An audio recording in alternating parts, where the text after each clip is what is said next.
Estimados amigos, buenas noches. Muy agradecidos. A nombre de la Asociación Electrotécnica Peruana les damos las gracias por acompañarnos esta noche y celebrar junto con nosotros estos 76 años de fundación de la AEP. En esta oportunidad, lo que nosotros queremos destacar, que no solamente celebramos 76 años de fundación de la Asociación Electrotécnica Peruana, sino que también estamos celebrando 59 años del Día del Ingeniero Electricista. Y también estamos celebrando 55 años del Día de la Industria Eléctrica. ¿Cómo se generaron estos días conmemorativos del ingeniero electricista y de la industria eléctrica? En la primera Convención Nacional de Ingenieros Electricistas, que se llevó a cabo entre el 25 y el 30 de agosto de 1960, se acordó declarar el 13 de enero como el Día del Ingeniero Electricista Peruano. Esto se hizo en conmemoración a que el día 13 de enero era el Día de la Asociación Electrotécnica Peruana. Entonces, ya teníamos dos motivos de celebración el día 13 de enero, la Convención de AEP y el Día del Ingeniero Electricista Peruano. Luego, mediante el Decreto Supremo 87F, se estableció 13 de enero como Día de la Industria Eléctrica Peruana. Y esto fue mediante el Decreto Supremo, en su artículo único, decía: declararse el 13 de enero de cada año Día de la Industria Eléctrica Peruana. En la Casa de Gobierno, en los 2 días del mes de diciembre de 1964. Firmado. Bien, entonces, lo que nosotros queremos a partir de este año es que ustedes nos ayuden a celebrar y a destacar cada 13 de enero que también se debe celebrar el Día del Electricista Peruano y el Día de la Industria Eléctrica. En una sesión del día 31 de agosto de 1954, sesión de la AEP, se acordó crear el Colegio de Ingenieros. Luego de esta reunión, hubieron otras que se siguió tratando hasta conseguir que se creara el Colegio de Ingenieros. En una sesión del 27 de diciembre de 1957, se acordó sugerir a la Dirección de Industrias y Electricidad del Ministerio de Fomento y Obras Públicas en esa época la constitución del Comité Peruano de la Conferencia Mundial de la Energía. Hoy, en el encabezado del tríptico de la publicidad, nosotros vemos que el Colegio de Ingenieros del Perú y el Comité Peruano del Consejo Mundial de la Energía se abonan a esta actividad en homenaje a la AEP. O sea, estas dos grandes instituciones de la AEP, digamos, ayudó a su fundación, nos están ahora homenajeando. Entonces, dice ayer, padres, estamos cosechando. Entonces, creo yo, sin no darle más tiempo a los panelistas, a los expositores, quiero presentarles hoy día a nuestro expositor principal, es el ingeniero Edwin Quintanilla. Todos lo conocemos, ha sido director de energía. Está con nosotros el ingeniero Luis Aro, ligado mucho tiempo al tema de eficiencia energética. Actualmente él es presidente del Perú. El ingeniero Pedro Lerner, el gerente de la empresa de generación eléctrica en La Canal. El ingeniero Waldo Lamadrid, nuestro profesor, sigue colaborando con nosotros. Él ha sido gerente comercial del Perú, ha sido gerente de GEL.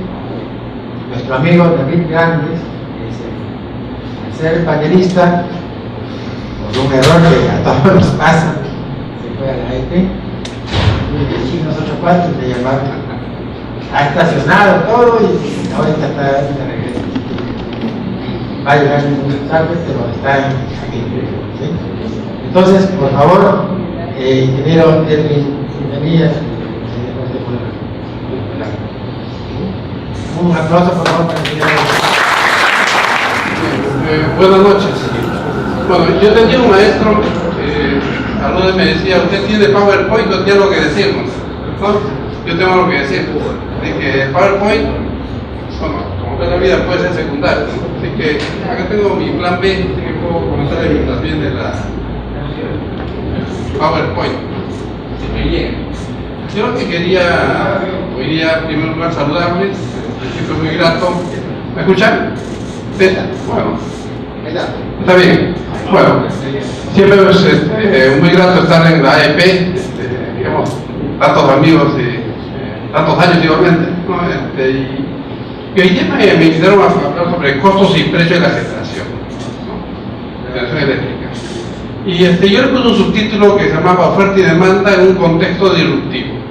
Y veremos que hoy día, pues, la energía ha tenido tantos cambios, ¿no? Hay algunos eventos, me gustó muchísimo un evento reciente de la PES que decía, en la energía todo lo que se sabe está equivocado. Imagínense que, o sea, las cosas han ido cambiando muchísimo y creo que en los últimos 4 o 5 años ha sido dramático y en general, como se aplica el término, pues, disruptivo como un todo, ¿no? Ahí está el favor. Entonces, ¿qué es lo que buscamos acá? Es un acercamiento entre la oferta y la demanda de energía y de densidad de energía. Quizás yo voy a referirme más a energía, porque creo que hoy día ya el enfoque que ameritan estos aspectos no es solamente el verlo como electricidad. Yo soy electricista, pero sin embargo el enfoque creo que es errado si uno lo ve exclusivamente desde una visión eléctrica. Por lo menos tiene que verlo desde una visión energética y creo que también en el país desde una visión minera, porque eso nos hace concordar la oferta y demanda, ¿no? en un mercado. Las tecnologías son posibles, las variedades, la integración de estas tecnologías, como también los mercados, ¿no? Los mercados y las condiciones, y esos mercados son propios de cada condición. Ahora, el Foro Económico Mundial ha sacado diversos aspectos, en realidad la densidad depende de muchos temas. Realmente hoy día yo estaba en la tentación de ir y dar un recetario y decir, para este tema hacer tal cosa y para eso es otra cosa, pero creo que sería un error grave entrar en esa discusión antes de ver el contexto, porque a partir de eso uno puede explicar muchas cosas y muchas decisiones que se pueden tomar en ese sector, ¿no? Como dice la densidad depende, pues, de varias cosas, de la electrificación de la economía, impacto de la descentralización, regionalización de los mercados eléctricos, descarbonización, digitalización y acceso universal por lo menos, ¿no? Para tomar una decisión que sea consistente y duradera, ¿no? No es, yo advertí eso, no es la primera solución que a uno se le viene al cerebro para decir que esto no es una prueba y error, ¿no? Sino tiene que ser una solución apropiada para un sector tan grande y tan importante como es el energético. Y esto yo quisiera hoy día partir con este famoso triángulo de energía, ¿no? Que en este caso el World Economic Forum y mucho la IEA, la Agencia Internacional de Energía, que es parte de la OECD, siempre lo enuncia, ¿no? Los temas estos energéticos tienen que verse desde el ámbito del triángulo, la competitividad, la seguridad y la sostenibilidad. Creo que si una solución no calza dentro de esos tres límites, obviamente siempre hay que cuestionarla. Y en los casos de los países emergentes como el nuestro, el acceso a la energía también es otra variable fundamental. Entonces, más o menos, digamos, hoy día yo quiero hacer la presentación en este contexto. Un primer tema, los riesgos de la inversión en la generación eléctrica. En esto hay muchos pareceres, ¿no? Y la verdad que en la academia, por lo menos, y hoy día yo vengo más en nombre de la academia, es básicamente orientarnos a identificar cómo se manejan los contratos de energía en el planeta, ¿no? Aquí puede de una forma, pero hay que ver cómo se desarrollan en este contexto. El World Energy Investment de la IEA nos dice que en el año 2016 empezaremos el 94% de las inversiones globales en generación fueron desarrolladas por compañías operando bajo ingresos totalmente regulados o mecanismos regulatorios para manejar el riesgo de los ingresos asociados con los precios variables de ese mercado. En Mano Manse, ¿qué nos dice? Que el 94% de las inversiones que se han dado en ese año han sido bajo mecanismos regulatorios, ¿no?, o bajo garantías. ¿Okay? Posiblemente el 6% ha tenido otro rubro, ¿de acuerdo? Y el 2017 dice que está tardando el 5% y más o menos lo mismo. Y el año 2018 es un poquito más preciso y nos señala que en el sector de energía más del 95% de la inversión global es realizada por compañías cuyos ingresos están totalmente regulados o afectados por mecanismos para limitar el riesgo con los precios variables en mercados mayoristas competitivos. Entonces acá yo quisiera partir de la premisa, ¿no?, que en el planeta el 95% de los contratos de generación se están desarrollando mediante la mal llamada ingresos garantizados, mediante garantías o mediante mecanismos regulatorios. Eso puede gustarnos o puede no gustarnos. Algunos dicen que debe ser a puro mercado, y efectivamente, si puede entrar una inversión a puro mercado, genial, creo que es una buena decisión, pero por lo menos yo voy a un hecho que es central. En el planeta, el 95% de las inversiones se hacen bajo mecanismos regulatorios o bajo un sistema de garantías. Nos puede parecer mal en el país, pero les puedo asegurar que en el planeta no parece mal, ¿no? Ahí prima ese tipo de contratos. ¿De acuerdo? Creo que es una premisa de partida que hay que tomar en cuenta, ¿no? Además de eso, la pregunta es, ¿requerimos más regulación o más mercado? Y ahí siempre, bueno, como es usual, siempre ha sido un debate enorme. Yo creo que en ambos casos hay que verlo con cuidado. A mí me gusta mucho esta premisa que habla que en una economía como la nuestra tiene que pueden usarse tanto mercado como sea posible y tanto Estado como sea necesario. Bueno, creo que ambos vienen un mix, ¿no? No se puede empezar en un extremo ni en el otro. Creo que es una cosa que amerita un control y un manejo, y también el privilegio de la inversión privada que es pertinente para una economía como la nuestra. Lo primero dicen, la regulación de hoy no siempre ha sido una tarea de garantizar una inversión oportuna y adecuada. Unos mercados altamente regulados estimulan la sobreinversión estimada en 350.000 millones, es una probabilidad en un planeta, lo que conduce a un exceso de capacidad de menor rentabilidad para los generadores y mayor costo para el sistema. Efectivamente, si la regulación es mala, va a haber una sobreinversión, ¿no? Y al contrario, en contraste, ¿no?, las señales de precios de algunos mercados liberalizados no son suficientes para atraer inversión en la capacidad y flexibilidad en los niveles requeridos. Claro. O sea, por un lado, nos dicen que el Estado, a través de la regulación, puede tener sus fallas, como también las señales pueden tener sus fallas, es decir, no pueden ser lo suficientemente atractivos para atraer esa inversión.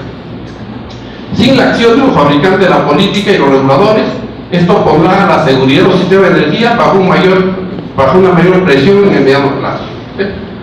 Creo que es importante abordar esta dicotomía, ¿no?, entre mercado y Estado, y no es ninguna mala palabra. Creo que no debemos ir tampoco a los extremos, sino sencillamente ver que ambos son necesarios, ambos son complementarios en esta labor.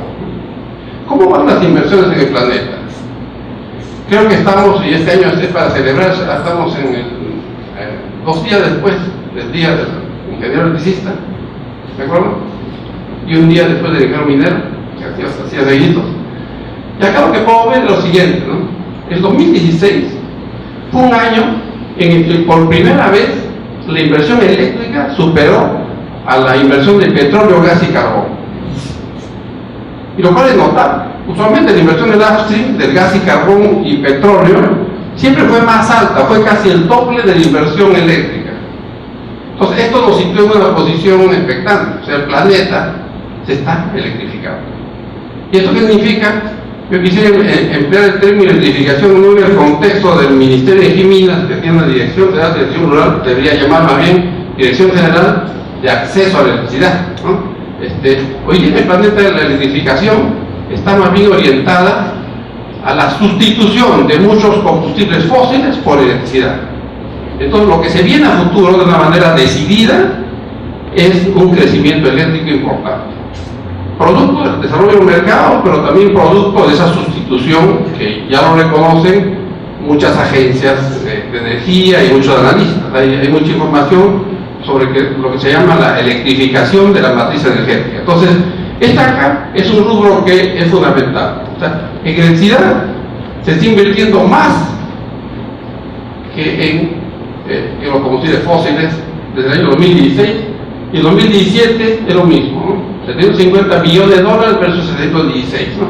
Y el resto, bueno, aquí hay un rubro que es importante, que es la eficiencia energética, que también es eléctrica en buena medida, que uno podría atribuírselo a este rubro. Así que esto quizás poco lo trabaja en el Perú, pero es fundamental. Tenemos un contexto favorable, un viento favorable para las inversiones eléctricas en el planeta, y dentro de esas inversiones aquí podemos ver, ¿no? Redes, renovables y agua térmicas. Creo que ese es, pues hay un dominio eléctrico en el planeta, y creo que eso se puede reflejar principalmente en lo que se conoce como la sustitución, por dar un solo ejemplo, el caso de los vehículos eléctricos, que ya veremos pasarán masivamente al ámbito de la electricidad, ¿no? de los fósiles hacia la electricidad. Ahora, ¿cómo ha habido la reducción de costos en el planeta? El petróleo, de bajada, aunque este año 2008 se recuperó algo, ¿no? Tanto el Brent como el WTI. El carbón también siguió esos pasos de reducción. El GNL, el gas natural licuado, que es el combustible que más se transa, igualmente también de bajada.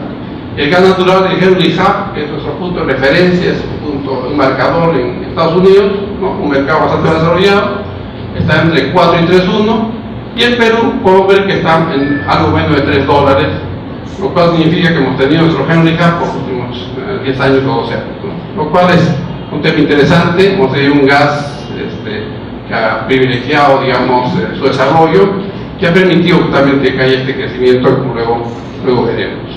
Algunos dicen que está subsidiado. Yo creo que no existe tal subsidio, porque fue una licitación abierta y no hay algún subsidio que el Estado o alguien esté aportando hacia ese mercado.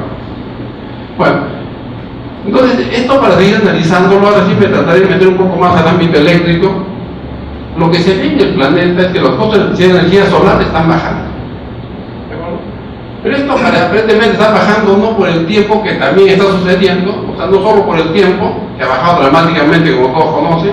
Aquí está bajando en este cuadro que nos da el World Energy Outlook, que son pronósticos energéticos que salió hace 2 meses, es usual, todos los noviembre salen este tipo de pronósticos de la IEA.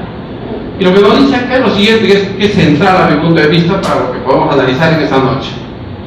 ¿Cuál es el costo de una central de energía solar? Pues puede haber 3 costos. Puede costar $120, puede costar 80, o puede costar más o menos $45 en promedio. Entonces la pregunta es, ¿cuál es el costo? Pues depende de la situación, cómo se liciten estas centrales, ¿no? En un primer caso, un costo medio mundial con factor de capacidad y riesgo con el mercado mayorista, ¿sí? Este sería puro mercado. El segundo es un costo medio con factor de capacidad y con PPA de largo plazo. Y el tercero es lo mismo, pero en países soleados. O sea, depende mucho de las condiciones. El precio no es el único en todo el planeta. Obviamente depende de los aprovechamientos. Y creo que nosotros estamos más en el caso tercero. Entonces aquí el gas ciclo combinado y el carbón juegan un rol, digamos, de referencia, y hay que competir en esas circunstancias. Ahora, aquí estamos hablando de un costo medio, digamos, a nivel global. Si esto lo vemos en países que son bastante recientes, hay precios hasta de $18, ¿no? La India, Emiratos Árabes, México y Arabia Saudita, pues descendentemente en 2018 ha llegado hasta $18 megavatio hora. Esto no significa que en todo el planeta son $18, estamos viendo que el promedio está como en 45, $50 o algo más, dependiendo del esquema de la subasta. Entonces, aquí lo que puedo llegar es lo siguiente: el récord de precios bajos, pero no son comparables directamente con los LCOE, que son costos nivelados de la lámina anterior. Estos costos nivelados representan el promedio de un rango de proyectos, en tanto que las subastas reflejan los costos para las mejores opciones en proyectos. Una cosa diferente que alguien haga su desarrollo, y otra cosa es que en una subasta, en un proceso competitivo, pues se despeje ese precio y el proyecto igualmente, ¿no? Las subastas pueden tener ventajas, lo define de ella, en términos financieros, contratos de largo plazo, etc. Así que, bueno, los costos son referenciales, depende mucho del contexto, la ubicación, el tamaño de la planta, ¿no? y digamos, yo diría básicamente la radiación que uno puede tener y la conexión a la red, por supuesto, ¿no? Y el tamaño de planta, como dije. Y entonces, lo que uno siempre habla en ese contexto es, ¿y cómo hacemos para integrar eso a la red? Ese es el mayor desafío que se tiene, ¿no? O sea, siempre es complejo integrar una energía variable, porque decimos su nombre, la generación eólica y solar son variables, quizás la eólica con un poco más de razón. Entonces, hay diversas fases que se pueden dar. Una cosa, el siguiente, es que esté entre 0 y 10%, la cosa puede entrar mucho más rápido, hay países que están trabajando bien 40-50%. Entonces, si este es el caso, pues tenemos que en algunos casos no tiene impacto y en otros casos mayores, para no ser muy larga la explicación, quizás en la pregunta podemos entrar, hay pues soluciones que el sistema experimenta, digamos, crecimientos y equipamientos, almacenamientos necesarios para incorporar energía variable. O sea, no es que cualquier porcentaje de energía puede entrar en cualquier momento en el sistema. Existen límites físicos y también existen límites de integración, ¿no? Que implica preparar el sistema. Entonces, creo que la generación renovable viene muy fuerte en el planeta, eso es evidente, pero implica también preparar los sistemas eléctricos para que ésta sea incorporada. No va a entrar de pura casualidad, y ahí empezaremos a hablar un poco de los temas de seguridad energética, pues cómo se condiciona aquello. ¿Qué pasa en Latinoamérica? Aquí sacamos algunos países en América Latina y podemos ver que principalmente, digamos, en América Latina hay que rescatar un tema que es central. Estamos en la región más renovable del planeta, ¿no? Y a veces cuesta entenderlo.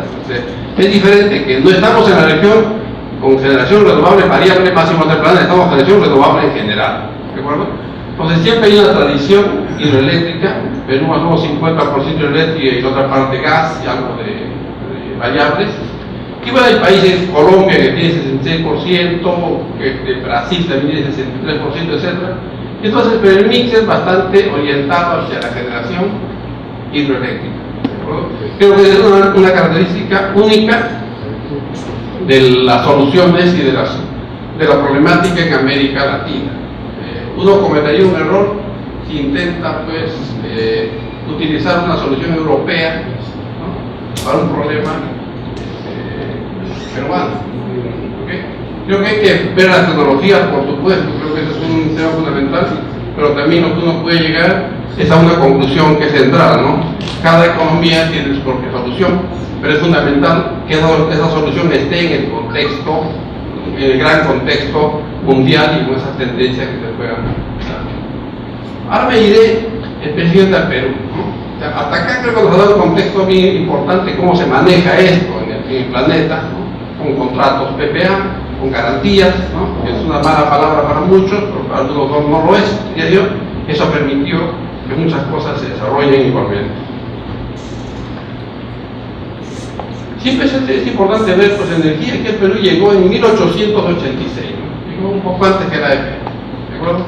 Y tiene esa fecha, y son 106 años hasta que se hizo la reforma. El año 91. Hasta ahí creció, es un número grande de 0 a 1. Y del 92 hasta el 2018 ha crecido de 1 a 5.1. ¿No? O sea, emoción partícipe de un crecimiento enorme en este periodo, que creo que hay que reconocerlo. Estamos en un contexto de alto crecimiento. O sea, esta no es una economía que ha crecido pues a cuentagotas, sino ha tenido una evolución muy importante en el devenir de sus, digamos, de su expansión a nivel de demanda y por supuesto a nivel de oferta, ¿no? Eso creo que va de la mano. Y quizás lo que uno puede ver es que en el 92 había 2 millones de familias conectadas, hoy ya más de 7 millones, ¿no? Pasamos de 10 a 51 teravatios hora en el consumo. Creo que esta foto es importante mirarla, porque creo que hemos entrado a un contexto muy diferente. Pero sin embargo esto sale como un tema que es minero, ¿no? Principalmente.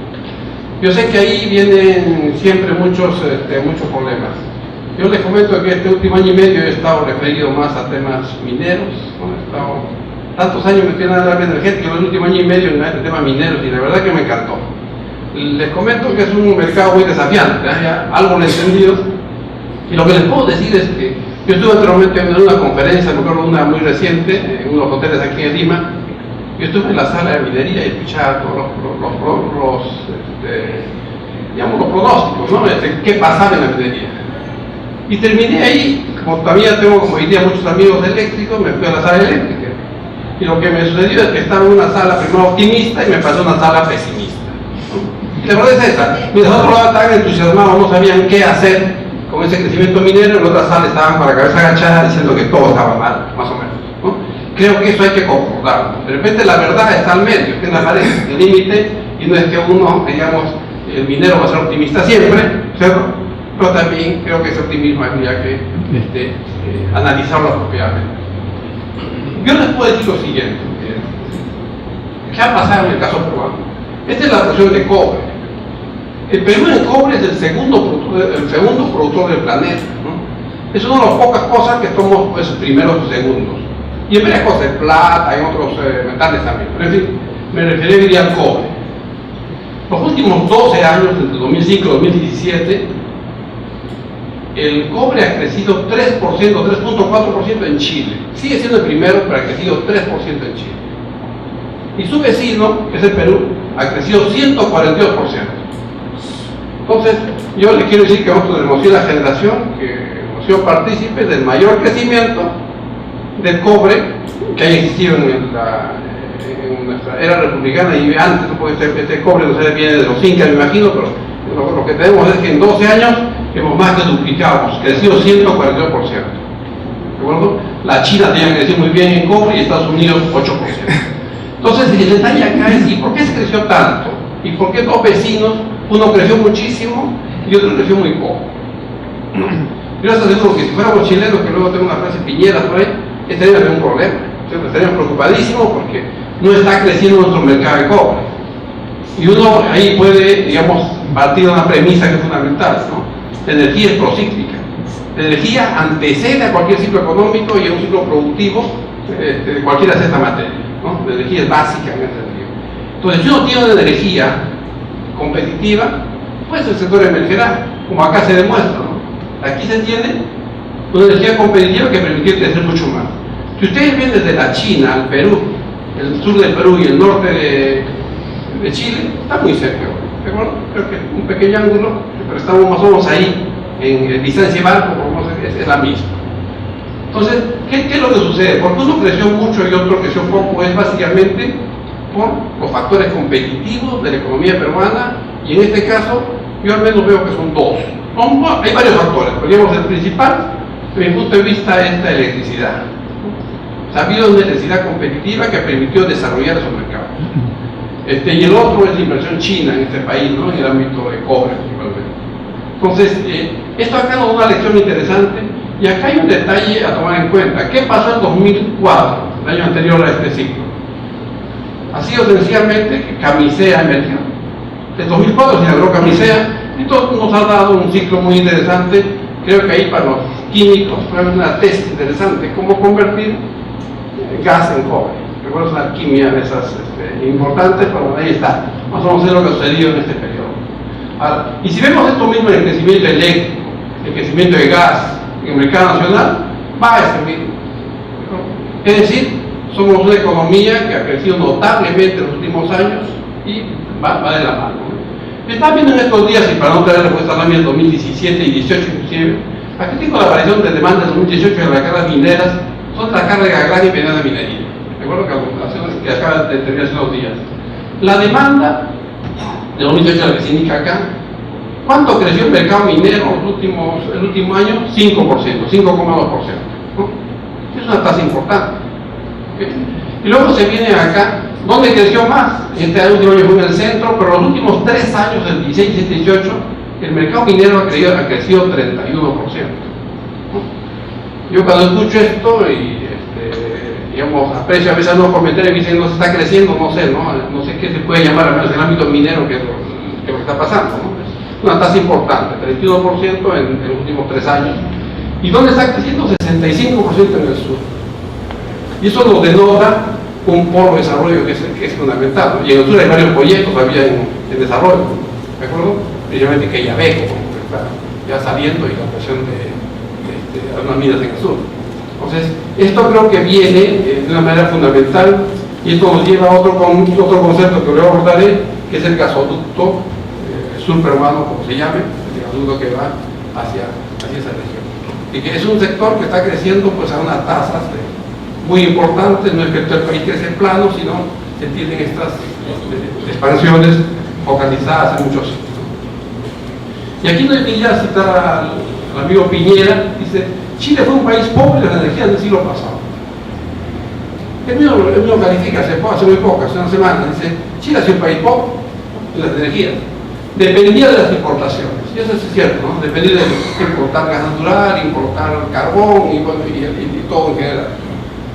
Hoy Chile es inmensamente rico en las energías del siglo XXI. Lo que quiero decir es lo siguiente, que esta realidad puede cambiar, ¿no? Hoy día Chile ya nos empieza a hablar de exportar las energías, ¿no? Nosotros nos creíamos exportadores, ahora de repente vamos a llegar a un plano de importación. Pero sí, eso es cierto, están trabajando muy fuerte, y ustedes analizan, ellos tienen su plan energético 2050, está en la página web, Energía 2050, pueden buscar ahí en Google y van a encontrar el plan energético hacia el 2050. ¿Okay? Y luego también hace poco, para que vean que este es un tema interesante, que creo que nos ha sacado ventaja, y hay que decirlo obviamente, se cuenta con una visión de largo plazo en el caso de Chile. Y esa visión de largo plazo, que lo ha hecho un gobierno socialista, como el Bachelet, lo está utilizando hoy día el gobierno de derecha, porque no hay otra forma de decirle al amigo Piñera. Lo estamos usando porque la energía está al margen de los partidos, la energía es del Estado, es del sistema, es del país, ¿de acuerdo? Entonces lo estoy utilizando en lo que llaman la ruta energética. Me encantó esa gestión porque entra la gestión política y dice: mi plan de 2018-2022 es este. O sea, hay un documento llamado ruta energética donde lo que hace es adoptarse esa política a largo plazo. Las energías no van a tener una visión coyuntural, es una visión que uno tiene que ver el cambio en la matriz energética, lo que fuera, en 20, 30 años y no es más. Luego, ¿cuál es su compromiso de ellos? Avanzar hacia una matriz más competitiva, más limpia y sustentable. Y luego la ruta energética que me explicaron. Ahí se ve que ellos reconocen que han estado mal, pero claro, eso no dura para siempre. Nosotros creo que hemos estado al revés, hemos estado bien, pero no tenemos los planes como para desarrollar esto en el largo plazo. Creo que esa es la gran diferencia que se ve entre ambos países. Estos son los grandes proyectos mineros que necesitarán energía asequible, fiable y sostenible. Aquí por de frente a la mina están todos los proyectos: Marcona, Chahuindo, Toquepala, Quechelmey, Relaga, están muchos de ellos en construcción.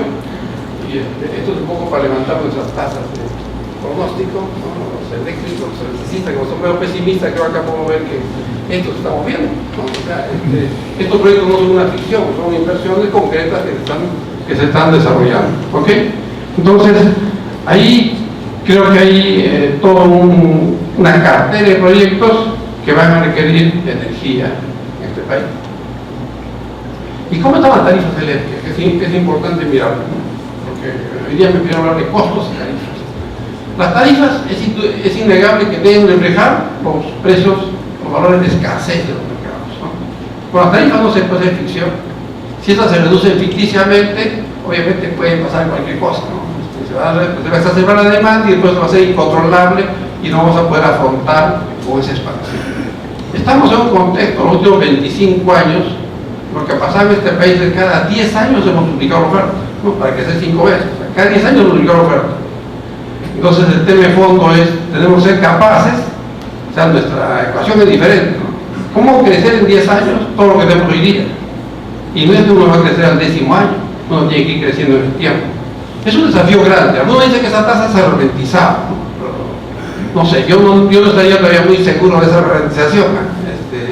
De repente lo que yo les puedo comentar hoy día, pues suena, yo sé que es un poco contracorriente, muchos se dicen que estamos creciendo muy poco, que la economía no va, pero sin embargo lo central es que la energía es procíclica, ¿no? Va antes del ciclo económico de otros digamos, procesos productivos, como en este caso es la minería principalmente.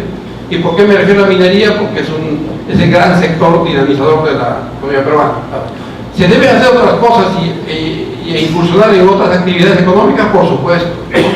pero tampoco no podemos dejar la minería. Creo que eso es clarísimo.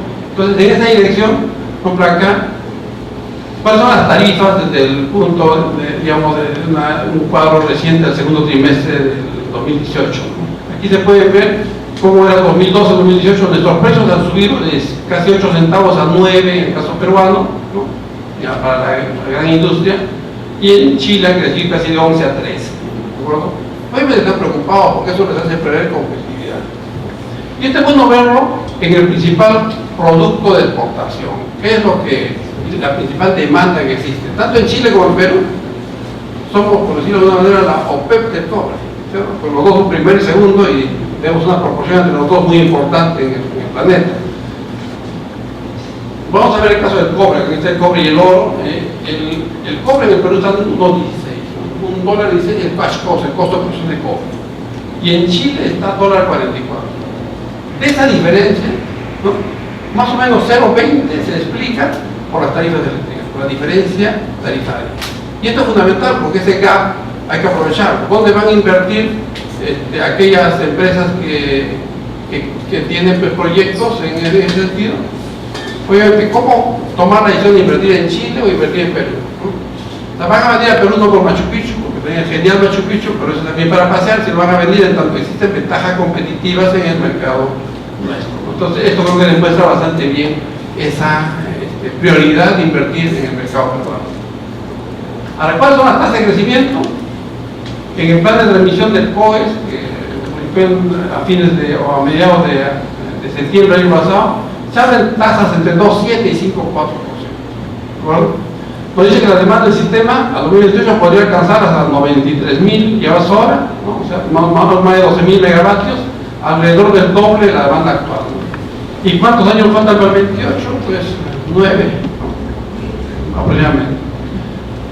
Y considera una serie de estructuras de oferta y generación con diferentes hipótesis de presión térmica renovable entre 40 y 60%. Es decir, pues la idea es tener un parque del orden del 60%, como se definió en el Plan Energético Nacional de 2014. Ahora, otra cifra es el largo plazo de la tasa que uno puede tener hacia el 2028. En la tasa que viene, también una fuente del Subcomité General de COES, la propuesta tarifaria, la tasa propone tasa de 6,5%, o sea, 17%, 20% de potencia para los próximos años. ¿De acuerdo? Estoy tomando fuentes que son públicas y que ustedes lo pueden corroborar, pero que esos son los valores de expectativa que se tienen en el mercado. ¿De acuerdo? Esto sufrirá una variación hacia arriba o hacia abajo. También hay que decirlo con mucha sinceridad, es imposible pues, acertar la demanda. Seguramente cada uno de aquellos presentes tenemos una tasa diferente, ¿no? Así que pues, acá siempre hay una sustentación, pero basado en esas expectativas uno tiene que tomar decisiones.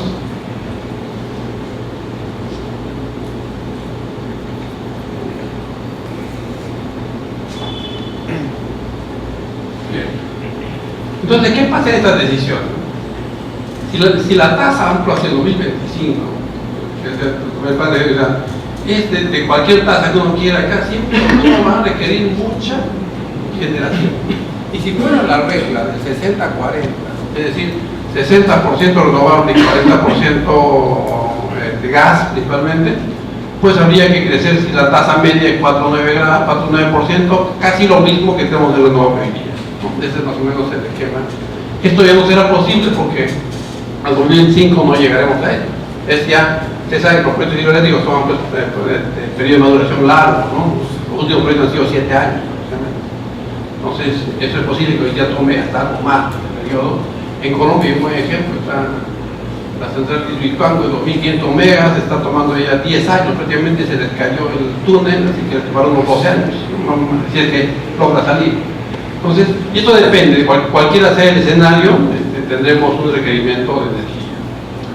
Ahora, en esto yo sé que hay opiniones que se dicen que eso no va a crecer, que el mercado va a estar tasa más rentable, en fin, creo que son respetables igualmente, pero sin embargo creo que esto hay que evidenciarlo en información del mercado. Otro asunto que aquí se conversa mucho es la reserva de generación. Este también es otro tema bastante polémico, ¿no? ¿Cuánto debe ser la reserva? Yo creo que antes de dar una cifra, yo diría, la reserva debe responder a un análisis apropiado del mercado. Hay diversos métodos, ¿no? Hay métodos probabilísticos, hay métodos determinísticos. ¿Okay? Creo que el país tiene que adoptar una reserva, y esa reserva debe responder a un estudio muy bien elaborado. ¿De qué depende principalmente la reserva? Del nivel de riesgo que se quiera asumir.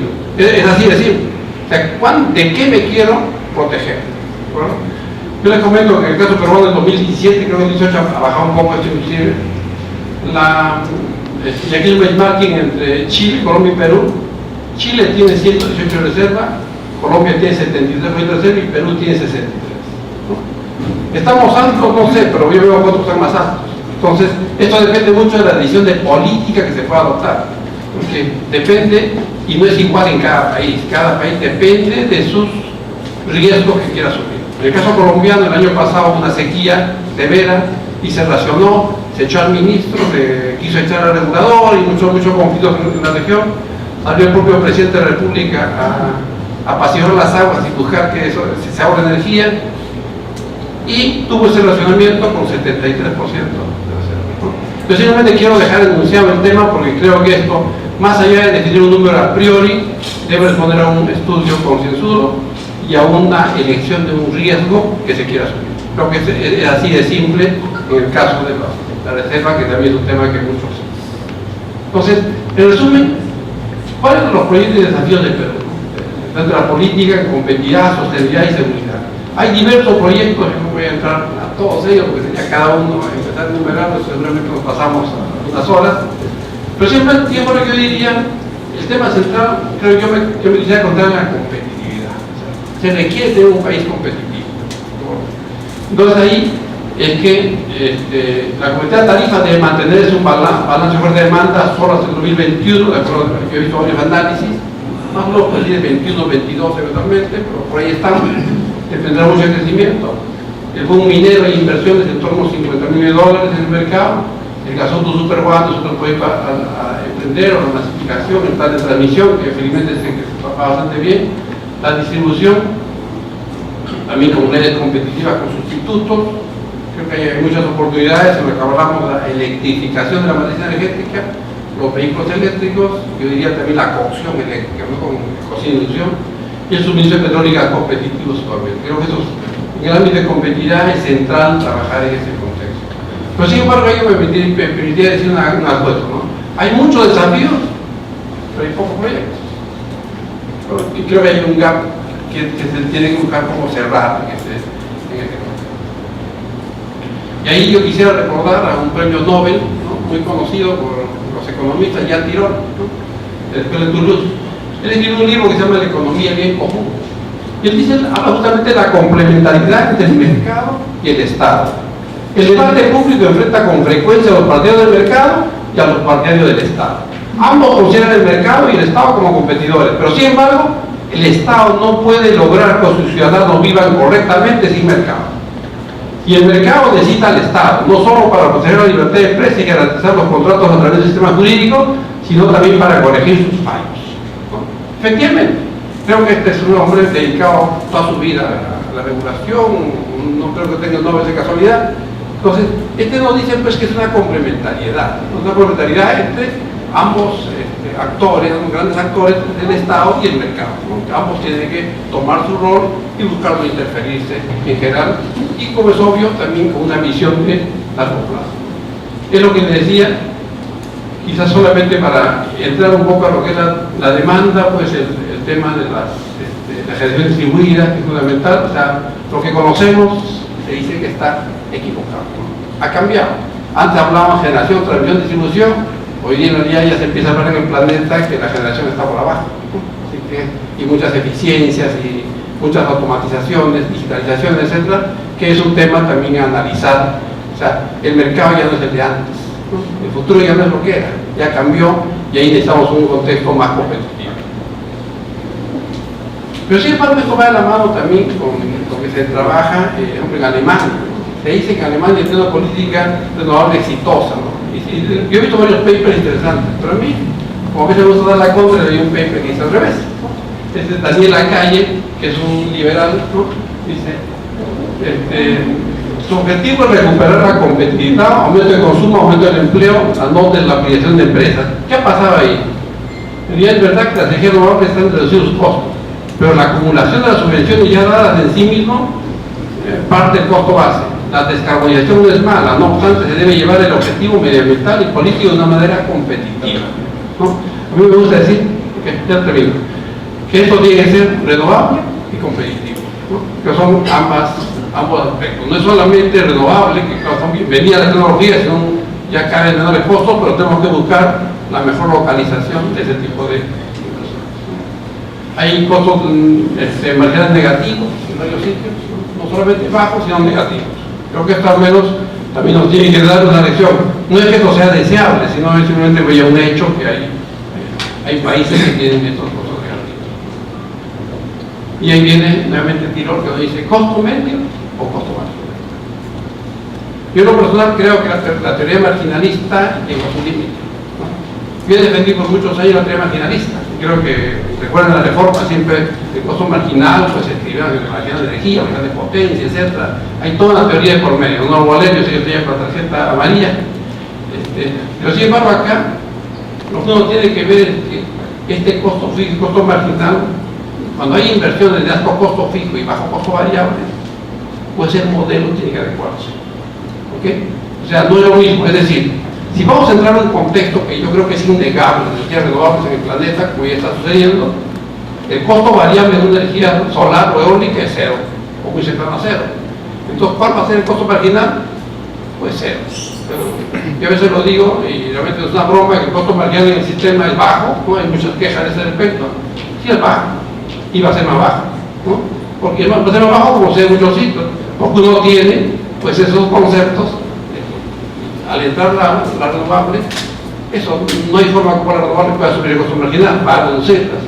Entonces esto viene con un concepto que es fundamental, es el diseño de los contratos de generación. Es decir, tenemos que ir a un contexto más orientado a la ley de desarrollo eficiente de energía, que hay todo un desarrollo de ese tema, que hablaba de contratos más que de costos marginales, es decir, costos medios más que costos marginales.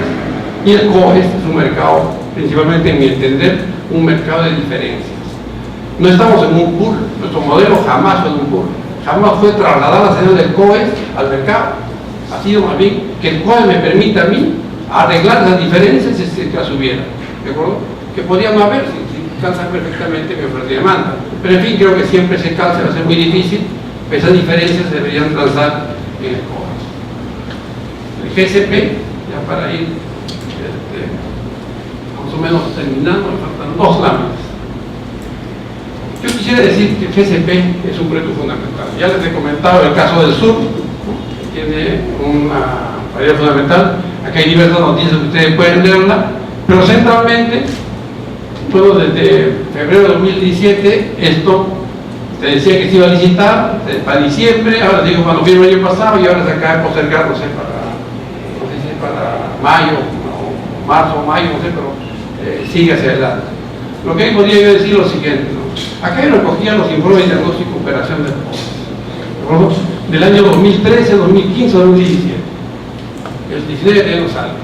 Pero los 3 informes de manera sucesiva, leeré uno de ellos, leeré el último, dice, si no se considera la disponibilidad del GSP, el sistema solo se contaría con condiciones eficientes desde el año 2021.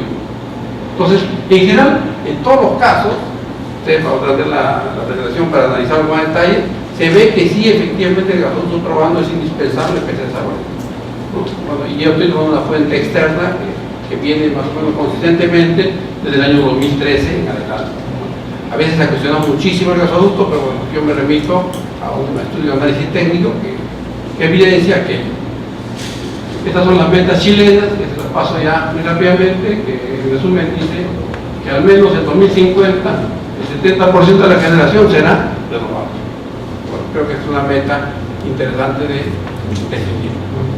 Conclusiones, con eso termino mi presentación, que espero que más o menos haya despertado una curiosidad. Primero, energía requiere una visión holística y global. No es una visión eléctrica, es una visión energética por lo menos. Estamos en un contexto de alto crecimiento. Estamos en un crecimiento basado en contratos PPA, que son garantías. Costos marginales en descenso por la introducción de mayor generación renovable. Cuarto, la inversión privada es la base del desarrollo. Creo que es evidente, ¿no? A esta tasa de crecimiento, la inversión privada es bienvenida, ¿de acuerdo? Pero obviamente en un contexto pues, apropiado, ¿no? Estado en su rol regulador, promoción de las medidas laborales competitivas y también como garante de la seguridad de suministro. O sea, cuando falta seguridad, es interesante ver pues, que el Estado esté presente, ¿no? Yo recuerdo la crisis, ustedes lo pueden buscar en internet, la crisis colombiana del 2016, o me traje en el 2017, hubo pues, todo un problema con el propio presidente Santos tuvo que salir a explicar, ustedes se pueden imaginar, ¿no? Entonces, esa crisis es así académicamente perfecta, diría yo. Les hace ver el juego de los actores, ¿no? Cuál fue el comportamiento de cada actor en un momento de crisis. Y eso por irme a Colombia, no estoy diciendo que acá es igual, sino sencillamente allá ese fue el resultado y nos permite apreciar que esto tenemos que preverlo con mucha antelación. Otro aspecto, el mercado de la minería es un resultado de una energía procíclica. Otro aspecto que creo que requiere es modificar las reglas de subasta red, ¿no? Antes de esas subastas estaban para aplicar la prima, y la prima significaba una suerte de subsidio a esa inversión, en el entendido de que las inversiones son de mayor costo, no había que subsidiarlas. Hoy día estamos al revés y lo que hay que buscar eso trasladar al consumidor. Último, el que viene mi jefe, dice promoción de la electrificación de la matriz energética. ¿De acuerdo? Porque les hablaba, depende mucho de qué tanto énfasis pongamos en esa sustitución de los mercados fósiles, no energía fósil, por electricidad. Y el planeta está fortísimo, hay mucha información a ese respecto, y creo que la principal y la más seria, al menos si me entender, es la que publica la OECD, en el IEA, la Agencia Internacional de Energía, que hace ver que eso viene muy fuerte, y este año ha dedicado 2 capítulos al tema eléctrico, ¿no? Después de muchos años, y eso creo que amerita nuevamente para nuestra asociación, ¿no? Una buena noticia, porque el futuro es eléctrico. Muchas gracias. Nuestro expositor ha desarrollado una muy buena exposición, a la redundancia, pero me queda una duda de si no ha habido una equivocación en cuanto al tema, porque ayer fue que estudiamos básicamente el balance entre oferta y demanda, y realmente esto es lo que ha tomado el 95% del tiempo el ingeniero Quintanilla. Me he permitido usar una herramienta que me dieron los organizadores, que es la tarjeta amarilla, la tarjeta roja, porque quizás al comenzar deberíamos haber hecho una explicación de la administración del tiempo. Es decir, terminada la exposición de ingeniero Quintanilla, en este caso, vienen las exposiciones de nuestros 3 distinguidos panelistas, a quienes exhorto a que, si bien el tema de la exposición ha sido realizada centrándose en el balance de oferta y demanda y los precios de los minerales y de la electricidad, al final sí ha tocado brevemente el punto que nos ha convocado esta noche. ¿Cuál es el de que a partir de el gran cambio que hubo a partir del año 92 en el país, concretamente en la actividad eléctrica, se aplicó para los precios de electricidad una teoría que es la teoría de la implicación de la energía costo marginal y de remuneración de la potencia al precio de la unidad de punta. Y esta teoría es la que, desde su origen, por ese año, ha sufrido después, acá leo lo que escribieron los organizadores, se han producido distorsiones en su aplicación. Dice, provocando conflictos entre concesionarias y autoridades del subsector. Entonces, en mi función de moderador, me permito invitar a nuestros distinguidos panelistas a que sí aborden por favor este tema, y en una siguiente etapa, con la generosidad del tiempo que ustedes, los asistentes, nos pueden brindar, el ingeniero Quintanilla, si lo tiene bien, podría responder a las observaciones y comentarios, sugerencias que puedan hacer nuestros panelistas, repito, sobre el tema que nos convoca. Y después de esto, podría haber una nueva intervención de los panelistas o ir a las preguntas del auditorio. Personalmente me parecería más útil para todos si es que las personas que más conocen el tema están junto a mí en la mesa, además del ingeniero Quintanilla, por supuesto, que pudieran pues, conversar siguiéndose al tema de la mesa redonda del día, que es costos y precios de la generación, distorsión o nuevo modelo. Es un tema polémico, pero para desarrollar este intercambio, no siempre coincidente, pero sí constructivo, es que entiendo que nos hemos reunido esta noche. De modo pues que, pasando a la siguiente etapa, invito a los panelistas a expresarse respecto sobre el tema de la reunión de hoy, comenzando por el ingeniero Luis Álvarez Valente. Gracias. Bueno, hemos escuchado la exposición del ingeniero Quintanilla. Creo que es una exposición basada en un análisis global. De ahí hay que trasladarlo al análisis endogénico. Un poco respondiendo al ingeniero de la Madrid, yo estuve en los inicios de este cambio regulatorio y justamente se decía que había que introducir las características de mercado en general, mercado competitivo al sector eléctrico. Y es así que se dividen las actividades de generación, transmisión, distribución, bajo el concepto de tener un mercado competitivo. En generación no estaba regulado prácticamente, salvo la venta a clientes regulados. La transmisión se simulaba a través de un esquema, de un sistema adaptado, se simulaba una especie de competencia con ese sistema, y lo mismo en distribución. Creo que ahora nos toca ver sobre todo la parte que no está siendo regulada al 100%, que es la generación.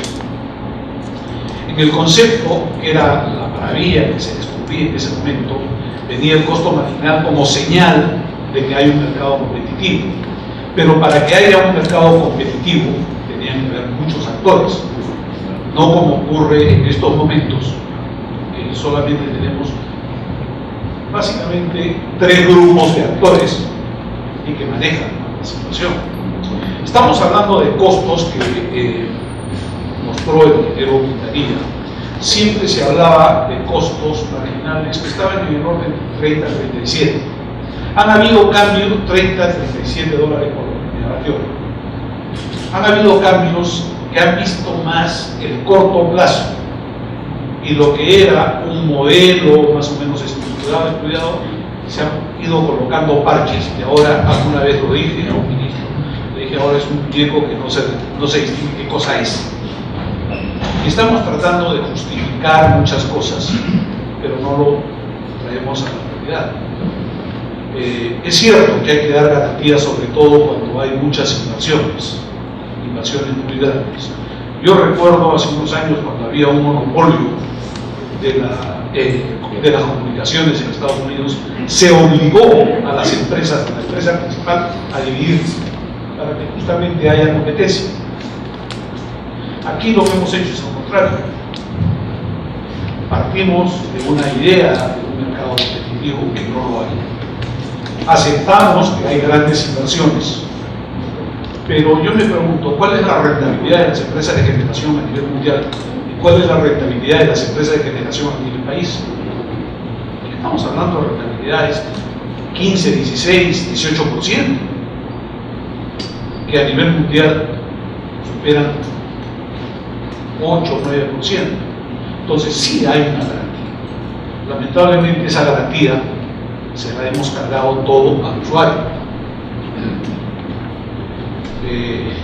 Me ha tocado vivir las épocas en donde había pues la planificación que hacía Electro Perú con costos de generación que llegaban a $2.500, $3.000 por kilovatio. Cuando vino la desregulación, reducimos eso y ya se hablaba de costos de generación $1.200, $1.500 como máximo dólares por kilovatio. Y de repente, de la noche a la mañana, se dispararon los costos.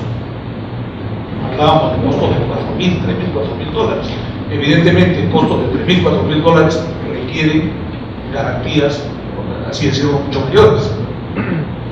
Entonces, yo creo que los análisis generales son válidos, pero hay que ponerlos en la realidad.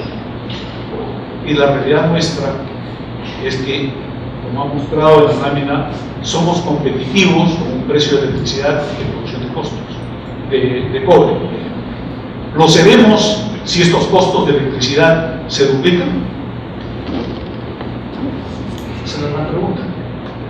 Estoy de acuerdo que hablamos mucho de planificación, pero ¿hemos hecho planificación en realidad? ¿O solamente hemos puesto un documento que no lo seguimos porque continuamente estamos haciendo cambios? Sin ir muy lejos, ustedes saben el drama, por decir así, Electroperú, cargamos con un proyecto que da garantías al cliente, al generador, y tenemos grandes pérdidas, pagamos el doble de lo que vendemos. Simplemente ahí me quedo por el momento. Sí, bien, debido a que no nos ha acompañado desde el comienzo el ingeniero David Hernández, vamos a tener un poquito el orden de exposición de los panelistas y le voy a dar la palabra al ingeniero Pedro Villar.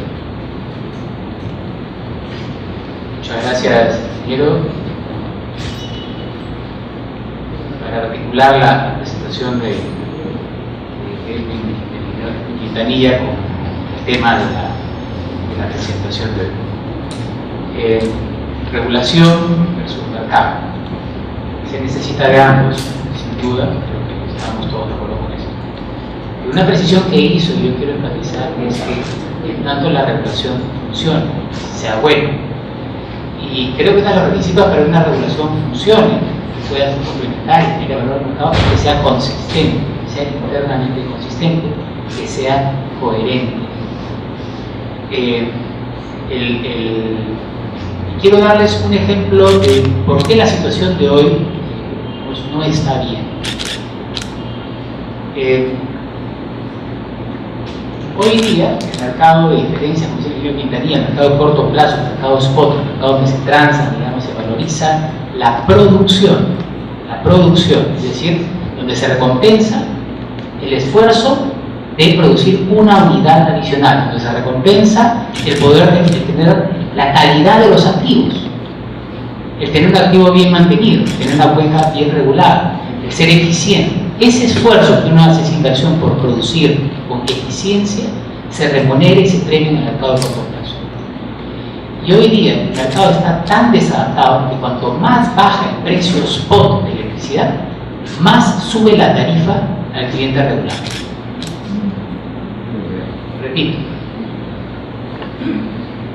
si baja hoy día el precio spot, baja, tiene como efecto directo que la tarifa al cliente final, la tarifa 25 al consumidor final, sube. Algo está mal. Algo está mal. Es una situación en la cual el precio del productor, digamos, si se deprime, sube el precio al consumidor final. No necesariamente a la industria, no necesariamente a la minería, porque la estructura de contratos que tiene es diferente, la demanda regular es atendida con contratos de largo plazo, que se prepararon hace un montón de tiempo, que no es sensible a las variaciones en el mercado. ¿Y por qué hay esta distorsión de que baje el precio al productor y suba el precio al consumidor final? Justamente por estas medidas que se han ido tomando en el camino, pensando principalmente en la expansión del sistema, pero descuidando lo que pasaba con el parque de generación existente. ¿Okay? Precios garantizados, precios, el riesgo de mercado o la garantía de los ingresos. Yo creo que ninguno ni otro. Yo creo que todo inversionista en un mercado de remuneración, es un inversionista que tiene que entrar a un mercado competitivo. Y la competencia, por definición, entraña riesgo. Hay otro tipo de actividades, las cuales son concesionarios de infraestructura y demás, los cuales uno puede decir, ok, tú inviertes como un bono, haces inversión de capital y en función de eso vas a tener tu rentabilidad en el tiempo. ¿Okay? Tu único riesgo es el riesgo de construcción.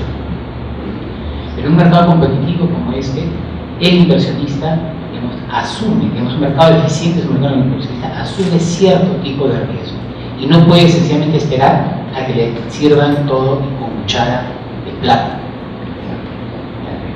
El contrato al cual hacía referencia el ingeniero Luis Alba, este contrato de Electro Perú, a diferencia de otros PPAs que se han utilizado para fomentar inversiones en generación, tiene una particularidad: no tiene riesgo de demanda, no tiene riesgo de consumo.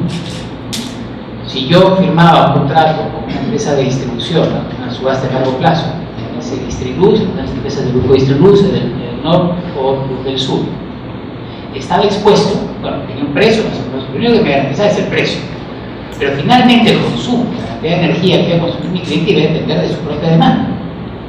Yo tenía un riesgo de demanda. Y los contratos a los cuales hace referencia Ingeniero Pizarro, no tienen riesgo de demanda, porque son los únicos PPAs que tienen un factor de carga predeterminado por contrato. No hay una demanda real asociada a esos contratos. Lo cual quiere decir que en el extremo, para ver digamos, cómo está armado, en el extremo es, da lo mismo si esas centrales producen o no producen, porque su remuneración es básicamente la misma. Es decir, en un escenario de costos marginales deprimidos, y vamos a decir que son deprimidos por circunstancias también de asimetría en la competencia,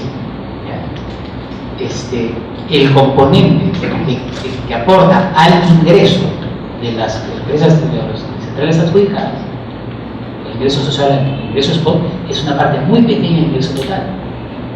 Entonces podría producir 30% menos y solamente haberse afectado el 2% en sus ingresos. Con lo cual, la razón de ser de la promoción de esta inversión no se está cumpliendo, era que contribuyan a la seguridad del sistema. Pero eso no se está premiando. En el extremo, daría lo mismo que produzcan o no, igual van a cobrar. Entonces, sí, la regulación es importante, pero la regulación tiene que ser consistente y tiene que estar bien hecha. Y no puede haber una regulación ad hoc para cada proyecto. Y no puede haber una regulación ad hoc para cada paso que se quiere dar. Tiene que haber predictibilidad. El tema de los costos marginales de corto plazo se basa en el sistema marginalista, que es el que tenemos hoy. Podemos decir que el sistema marginalista tampoco se aplica con rigor. Podemos decir, bueno, el sistema marginalista ya no es un modelo, digamos, para el futuro, en el cual vamos a tener, digamos, básicamente una matriz energética de bajo costo variable o casi nula. Perfecto. Entonces discutamos el cambio de modelo. El problema es aplicarlo mal. Si lo aplicamos bien, si no, cambiamos el modelo. Si lo aplicamos mal, se genera una serie de distorsiones y también transferencias de valor y confiscación de renta, y traspasan valor de unos agentes a otros agentes. Particularmente el sistema de costos marginales efectivamente está basado en los costos variables de producción. ¿Bien? Pero parte de una premisa fundamental, que los costos variables o los costos marginales de generación son los costos reales. Por eso, la ley y el reglamento preveían que estos costos tenían que ser auditados. Porque si uno va a basar la competencia en eficiencia del sistema marginalista, la premisa es que todos estamos diciendo la verdad, es decir, que todo el mundo entra con los costos reales, verdaderos. Pero cuando se perfora esta ley de regla de oro y se permite que algunos agentes declaren sus costos de combustible y que estos costos declarados no necesariamente, digamos, y no haya sanción porque estos costos sean o no los verdaderos, se presta para el comportamiento estratégico de un grupo de agentes. Y es una herramienta no competitiva, a la cual no tienen acceso los demás. Es decir, si vamos a la colombiana, cada uno, digamos, declara su costo de oportunidad y toma riesgo para el despacho, en buena hora. Pero en el Perú hoy día, con un sistema marginalista, tenemos combinado con una salvedad, que es aquella que permite a algunos agentes declarar y sencillamente variar año a año el costo declarado para efectos de generación. ¿En función de qué? De sus posiciones comerciales. Y los demás, básicamente las hidroeléctricas en este caso, que no tienen esta cobertura y que vienen de años atrás y que no pudieron acogerse a estos mecanismos de promoción y garantías, vamos a hablar específicamente de Matar, que son price takers en este caso, están al merecer. Y ciertamente no pueden competir con las mismas armas. Regulación sí, pero la regulación tiene que ser consistente, tiene que ser coherente y tiene que aplicarse de una manera bien. Si vamos por sistema marginalista, somos rigurosos y radicales en el sistema que se va a utilizar. Si vemos que este sistema no es el adecuado, pasamos al siguiente. Pero no hacemos las cosas a medias porque sencillamente termina en una transferencia de valor y finalmente una confiscación de valor de unos agentes en favor de otros. Gracias, señor. Tiene la palabra ahora el ingeniero David Lacrimola. Buenas noches, muchas gracias. Quiero disculparme porque tuve camino largo, me fui a la ET y el tema que nos convoca es un tema interesante porque nos lleva de ingeniería eléctrica a pasar a la economía, ¿no? Y creo que es importante que los ingenieros electricistas también toquen estos temas porque tenemos economistas y abogados que entran a la electricidad y aparentemente en algunos casos suponen ellos que lo manejan mejor que nosotros. Entonces nosotros debemos también entrar en esos campos para poder hablar en sus propios términos. El tema es, tomamos al principio de este cambio la teoría marginalista y el tema es si lo aplicamos bien o en realidad no era aplicable, ¿no? Y qué hacemos para más adelante respondí a esa primera pregunta, ¿no? Entonces creo que como dijo Pedro, la base de la teoría marginalista en realidad es usar costos marginales, o sea, el despacho óptimo en realidad es una de sus variables. El despacho óptimo, que es tomar los costos variables, ponerlos en orden de mérito y el tomar cada periodo de 15 minutos, media hora, una hora, como se considere, tomarlo como el precio de la energía para toda la columna de energía, para toda la energía. Y tomar para el gran periodo mensual o anual un precio de demanda que coincide con el precio de la unidad que aparece en la punta de todo ese periodo, ¿no? Que para nuestro caso la consideramos como una unidad de turbogas en ciclo abierto. Pero esa es la mitad del esquema, ¿no? La otra condición del esquema marginalista es que la planificación sea óptima también. O sea, la relación que existe entre los distintos tipos de generación también sea óptima. Hemos cumplido con eso, no hemos cumplido con eso, lo vamos a dejar ahora por pendiente, pero vamos al tema de los costos marginales, que es lo que de los costos variables, que es lo que es más evidente en este momento, ¿no?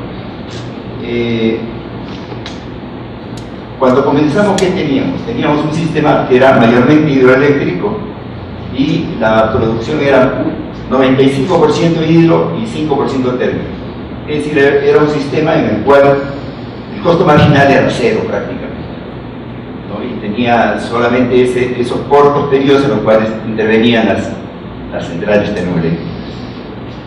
Y vamos a tener de acá hacia adelante, como dijo él, a lo que caminamos es a tener todo generación de tipo renovable, llámese solar, llámese eólica, llámese hidro, entonces cero. Entonces vamos a caminar a un sistema también de costo marginal cero o muy bajo. Esto en este momento parece una ilusión, porque si uno ve el mundo en este momento tiene 80% de de la energía se produce con hidrocarburos, 80%, solo el 20% dentro de los cuales está la nuclear, la eólica, la solar y la hidroeléctrica, es el resto. Entonces tenemos que cambiar la matriz muy violentamente. Esto por la emergencia climática, ¿no? El problema climático está impulsando a muchos países en el mundo a hacerlo. Otros se rebelan, ¿no? Llamen Estados Unidos, en el cual no quieren aceptar eso porque implica demasiado. En realidad, supóngase que a 2050 que deberíamos tener, ahora estamos en 2020 casi, 2020 tenemos una estructura 80-20, y que en 2050 se espera tener por lo menos una estructura 50-50. Esto representa un brutal cambio de modo de vida de las economías que dependen del uso de los hidrocarburos. Entonces, eso está moviendo mucho esto de la solar, la eólica, para esos países, y ellos están encaminándose entonces a ese desarrollo, y nos están arrastrando también, porque nosotros tenemos hidroelectricidad, pero muchos están pensando, no, primero veamos lo otro que es solar y eólico. Dejemos el tema por ahí y regresemos a lo de los costos marginales. Entonces tenemos costos marginales al inicio prácticamente predominantemente cero de hidroeléctrica y finales que van a ser cero. En el medio tenemos un elemento que ha entrado en el panorama energético, que son las turbinas de gas, ¿no? O sea, el gas natural. Entonces pensamos, ok, ahí sí hay entonces costo variable, porque eso es lo que usa todo el resto de Europa, donde funciona el sistema de costos marginales. Ahí tienen turbinas de gas, tienen petróleo, tienen carbón, tienen nuclear, ¿no? Un poquito de hidro, y ahora está entrando un poquito de solar y un poquito de eólica también. Pero son todavía pequeñas y la mayor influencia la tienen todos los otros, que son las variables. Pero ¿qué pasa en Perú? Que el productor de gas se quiere asegurar también sus ingresos. Entonces le dice a los usuarios generadores, le dice, ok, yo te vendo a ti, pero te vendo bajo unas ciertas premisas, que tú me garantices de que me vas a pagar un mínimo, el llamado take or pay, digamos, ¿no? Lo tomas o lo pagas. Si no lo tomas, me lo pagas de todas maneras. Entonces, ¿en qué se convierte esto? Que los generadores de gas, que se supone que son variables, también son fijos, porque tienen un costo fijo. Tienen que pagar una cantidad determinada que ellos calcularon seguramente. El generador de gas dijo, yo voy a tener un factor de planta X, calculo la cantidad de gas que voy a tener ahí, entonces contrato esto como y el otro dice, ok, lo contrato, pero take or pay, o sea, lo tomas o lo dejas, me lo pagas de todas maneras. Entonces quiere decir que no tenemos tampoco ahora, que tenemos una estructura donde está interviniendo un hidrocarburo como el gas, no tenemos tampoco costo variable, o sea, no tenemos manera de determinar un costo marginal real, digamos, ¿no? Además de lo que ha dicho Pedro, que yo también estoy de acuerdo, digamos, ¿no? Pero el hecho real es que, ¿cómo aplicamos entonces una teoría marginalista donde no tenemos generadores con costos variables, ¿no? Es una contradicción. Esa es parte del problema. La otra parte del problema es que, digamos que queremos solucionar esto y queremos aplicar la teoría marginalista ahora. ¿Qué deberíamos hacer? Primero tenemos que, por un lado, sincerar los costos del gas. Ese es uno. Los costos del gas. ¿Por qué digo sincerar los costos del gas? Porque el gas está subsidiado. El costo del gas fue fijado con una cierta premisa. La premisa era un bajo valor del costo del gas para los generadores a fin de que puedan vender barato y la energía sea barata, ¿no? ¿Qué ha pasado realmente? Los generadores han producido a un valor, digamos, más o menos $40 por megavatio hora, y sin embargo en contratos de largo plazo, en las licitaciones que se formaron a largo plazo, ahora están en 55, 60. Entonces quiere decir que ese diferencial se lo están llevando ellos, ¿no? O sea, porque en el 40 ya tienen todos sus costos, incluyendo la utilidad comprendida. Entonces, no ha pasado en realidad, no ha pasado esta ventaja de un costo barato al usuario final. Por dos razones, ¿no? Una, como digo, es porque en realidad, para que pase, ha debido usarse bien los costos marginales, entonces los costos marginales se venían abajo, y esto debería pasar al usuario, ¿no? Pero en este caso no, dislocaron el sistema. Dijeron, no, para los usuarios regulados vamos a hacer licitaciones. Entonces ya le quitaron el costo marginal del medio, ya no entraba dentro de la variable. El precio iba a ser definido en una licitación. Entonces se estableció un costo, un precio para los usuarios regulados, que son los que tenían las licitaciones, ¿no? Que fue alto. Como decía un distribuidor, se hizo varias licitaciones y varias fueron declaradas desiertas porque no les convenían los precios a los generadores, hasta que llegó un punto en el cual ya les convino y ya entraron entonces, ¿no? Entonces teníamos esa situación en la cual los usuarios regulados tenían una tarifa diferente, y ese es el esquema que tenemos ahora. También tenemos usuarios regulados caros, usuarios libres que están en el medio, algunos con contratos viejos que siguen todavía con valores caros, y otros que han podido aprovecharse de ese superávit de generación instalada para lograr mejores precios, ¿no? Entonces, regresando tal vez dentro de este esquema un poco desordenado de plantear las cosas, tenemos el esquema marginal, es bueno en sí mismo, funciona en otras partes, pero en nuestro caso tenemos que aplicar cosas realmente particulares, porque en realidad de repente conviene más costos medios que costos marginales. Entonces, ese es un punto. ¿Hemos aplicado mal el costo marginal? Sí, lo hemos aplicado mal. Esta situación que digo de los costos del take or pay es uno de ellos. El otro es que le hemos dado una tarifa muy baja de gas, ¿no? Cuando ha debido ser el costo internacional de gas, como es en el caso de los líquidos. Entonces, ¿qué ha pasado? Que en realidad el desarrollo hidroeléctrico se ha parado, porque el costo de gas ha sido tan bajo que no convenía hacer ninguna central hidroeléctrica, sino todas las termoeléctricas. Y así ha pasado.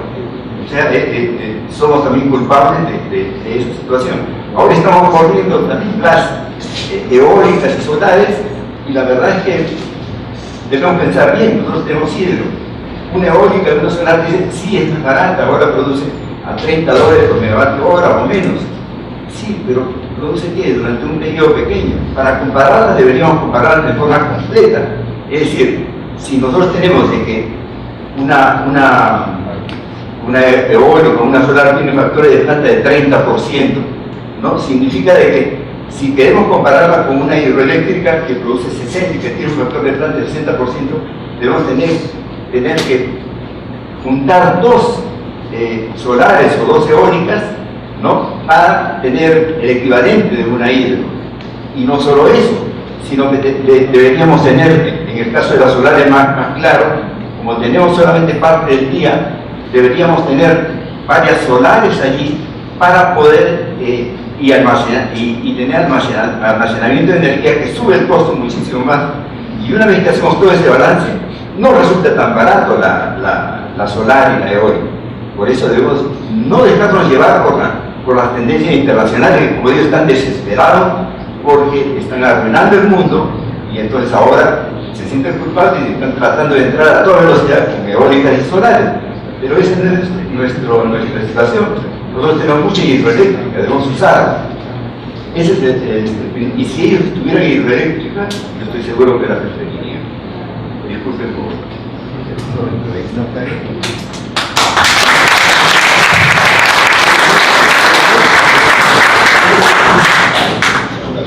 Bueno, personalmente considero que la explicación del ingeniero ha sido bastante clara. Si hay algún desorden, más bien sería de todas las alteraciones que ha habido, tanto de la región marginalista como en tratar de resolver o resolviendo costosamente situaciones problemáticas, coyunturales de corto plazo. Bien, según lo delineado, invitaría al ingeniero Edwin Quintanilla para que nos diera sus opiniones sobre el tema.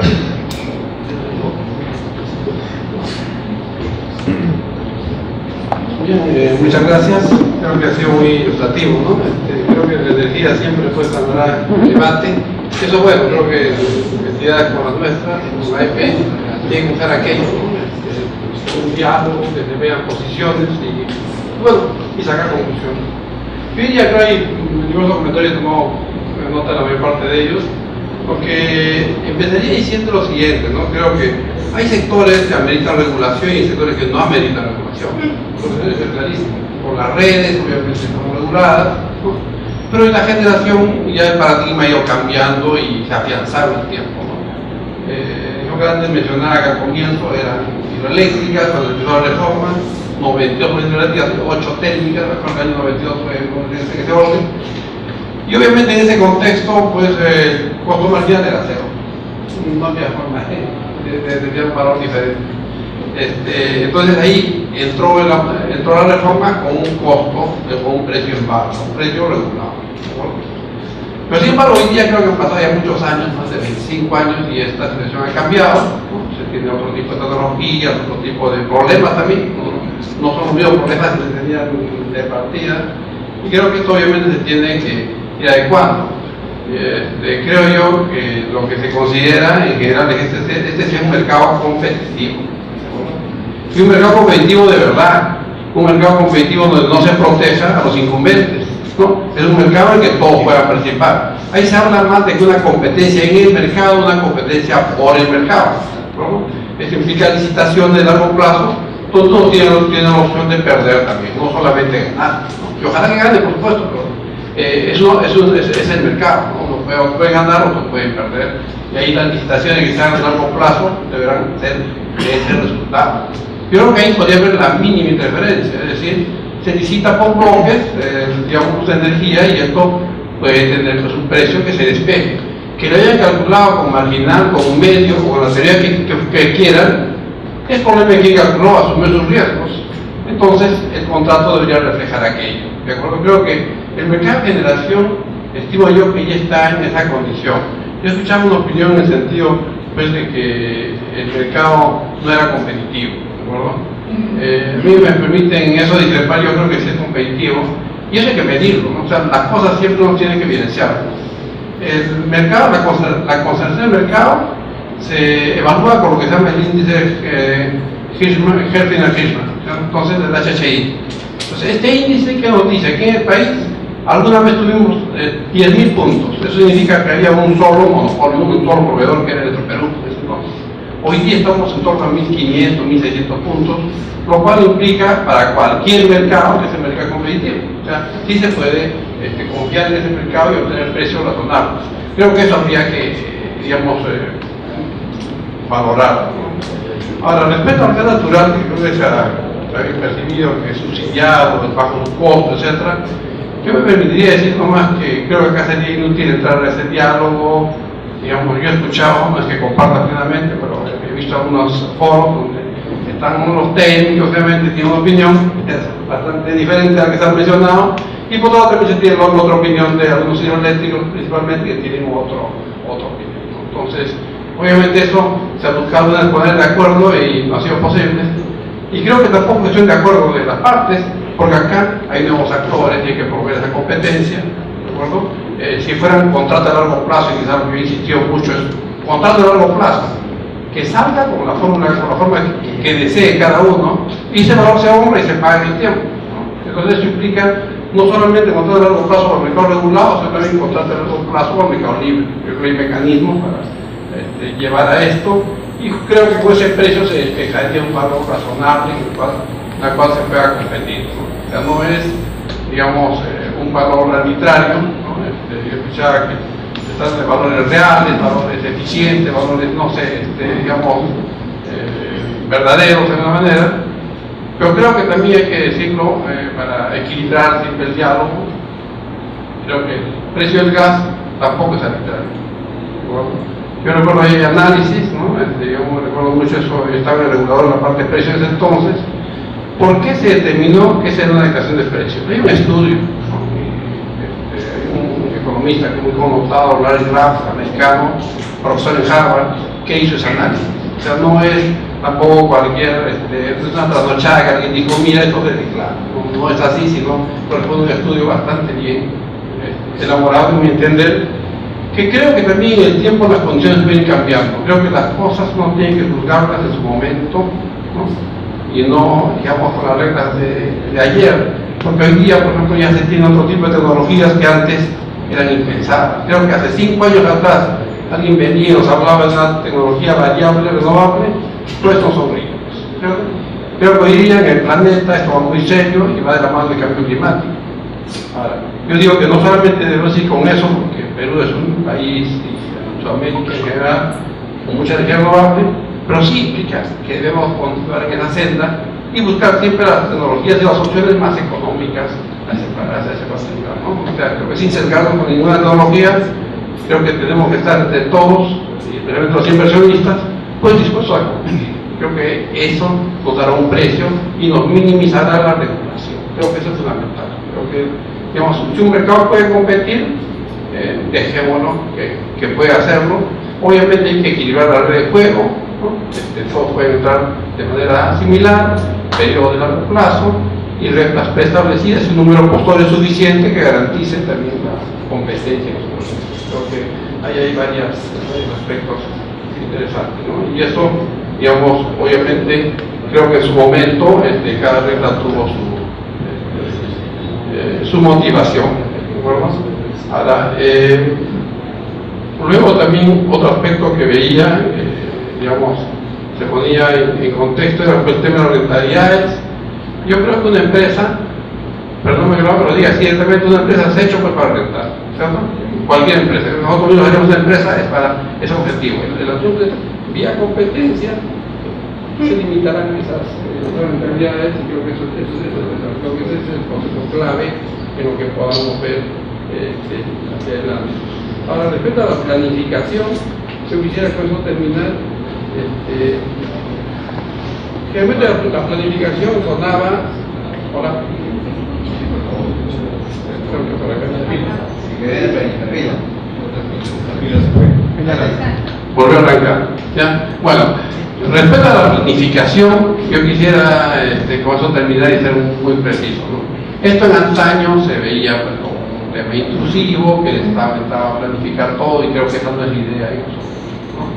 Pero sin embargo, hoy día se habla en muchos países que, como un sistema de largo plazo, o sea, vender energía no es vender cualquier producto, uno puede cambiar, puede importarlo en una coyuntura, es un sistema que está afianzado en un país y que requiere justamente una planificación. Cuando vemos, hola, está con su batería, hola, el botón que parece que se apaga. Bueno, necesito una nueva batería. A lo que vamos en resumen es que la planificación es fundamental, ¿okay? Y esta planificación deberemos pues, tomarla en cuenta.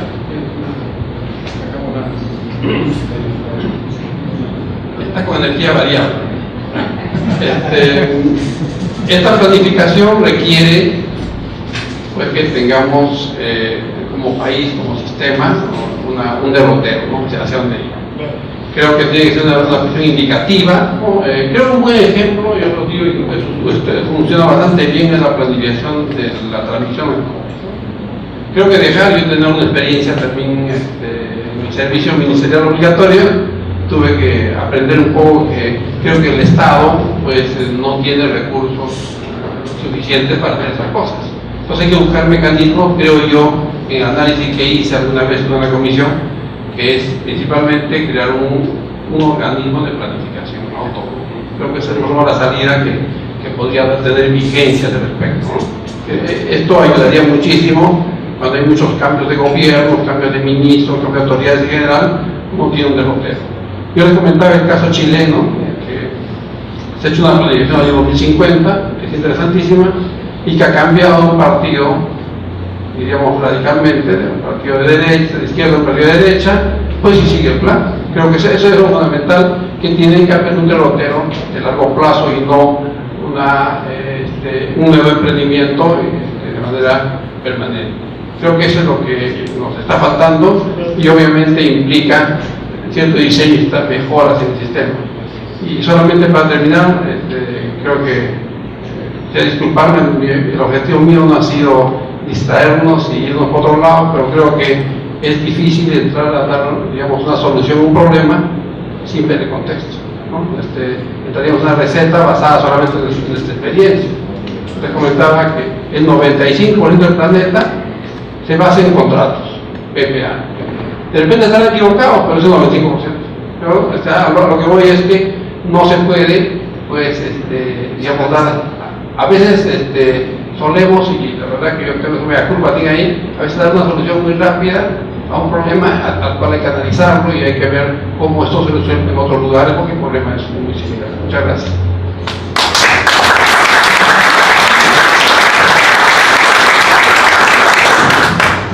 Bien, el tiempo es bastante corto, de modo que vamos a aprovecharlo dando 5 minutos a cada uno de los panelistas para que hagan su cierre. Y voy a comenzar con el señor Learte, que tiene un compromiso personal, por lo cual no va a poder perder mucho tiempo, pero 5 minutos quizás sea para que ellos se digan.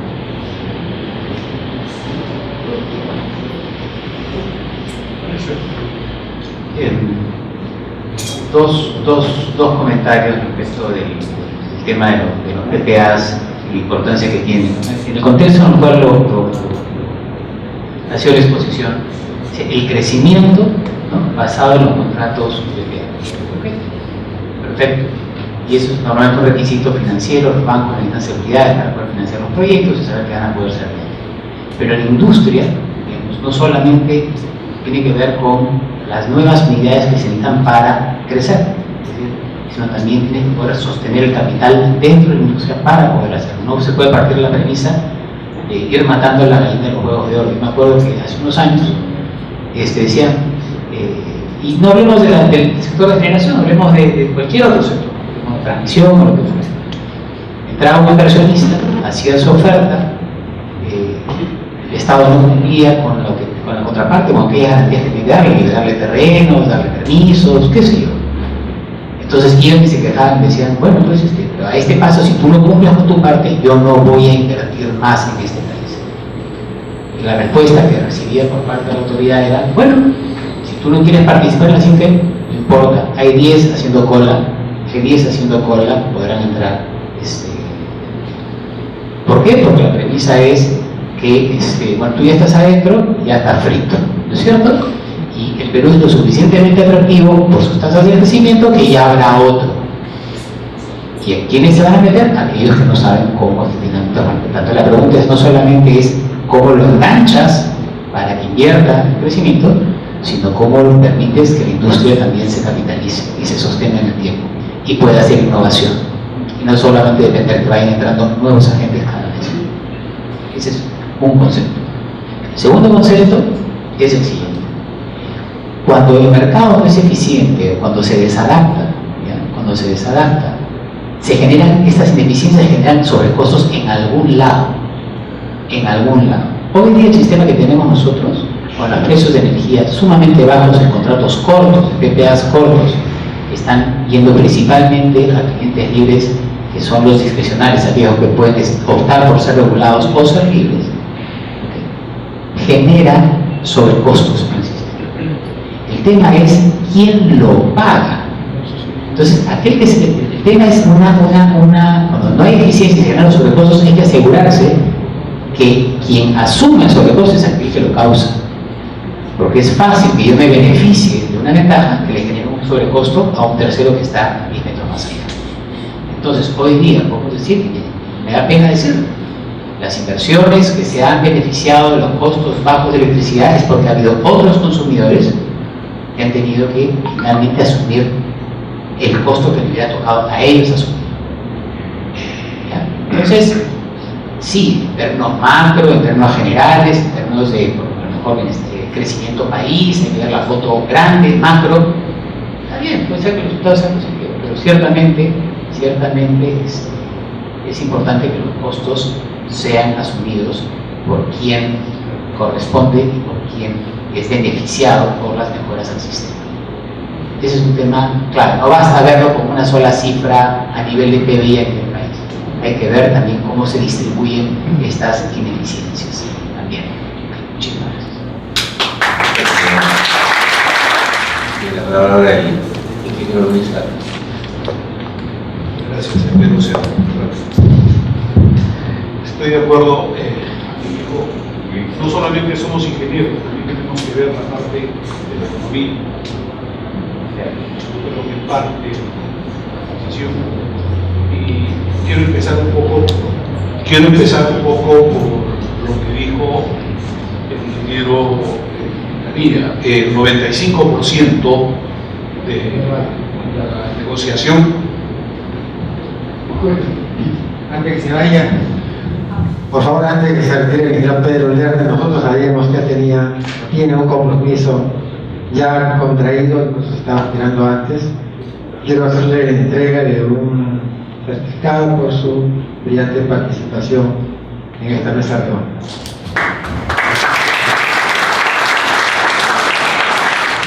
Había notado un poco la memoria suele ser frágil.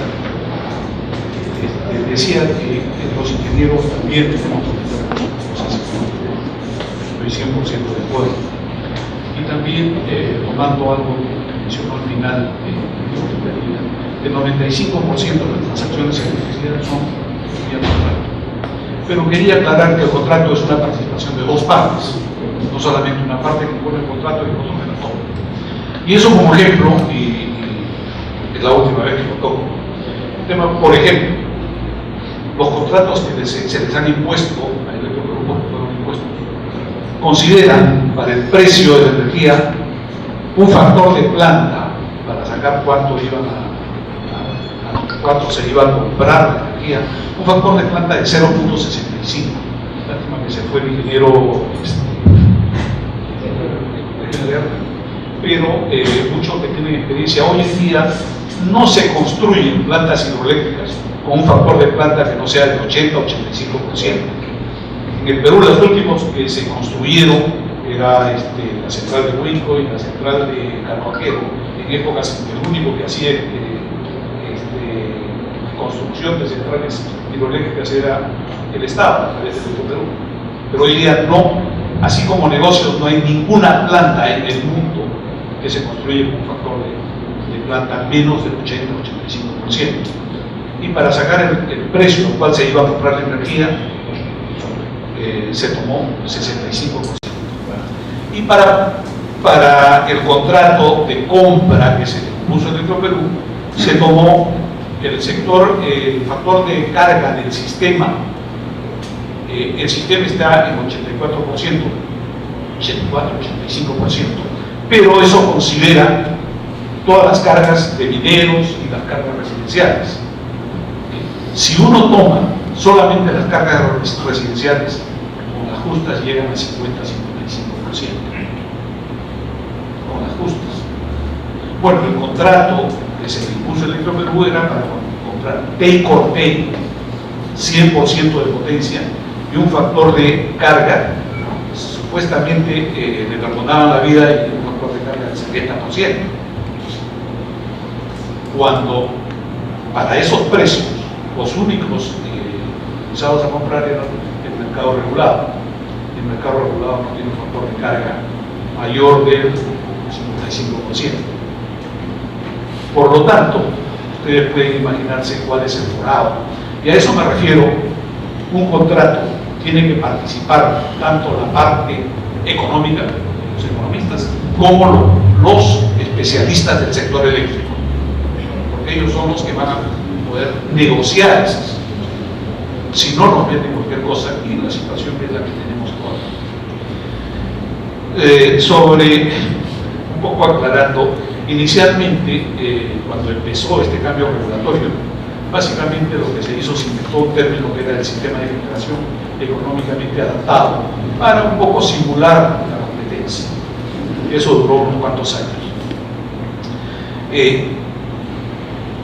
Yo creo que el índice MCAP que habla, somos muy competitivos, estamos en un índice de 1500. Yo creo que como ingenieros tenemos que constatar los números con la realidad. Hace poco se descubrió que empresas supuestamente competitivas en el sector farmacia se ponían de acuerdo. En Chile también sacaron empresas que vendían papel higiénico, también se ponían de acuerdo. Yo, sin querer acusar, les digo, los generadores se reúnen todos los meses en la Sociedad Nacional de Minería y Petróleo. Por lo menos en mi experiencia yo sé de 2 acuerdos que han habido. Y como muestra un botón, cuando hubo la licitación de las centrales hidroeléctricas, en donde solamente se presentó uno, porque ellos pedían a través de una campaña mediática $80 por megavatio hora, y el OSINER solamente autorizó 60, y el acuerdo era que no se presentaba nadie. Y finalmente se presentó una sola empresa, que es la que puso la central de Cheles, y se presentó no por decisión de directivos peruanos, sino por decisión de la matriz que estaba en... ¿Está claro? Porque ellos tenían otra visión con respecto a una central hidroeléctrica, tenían que ver sus compromisos de cambio climático. Entonces, simplemente con eso quería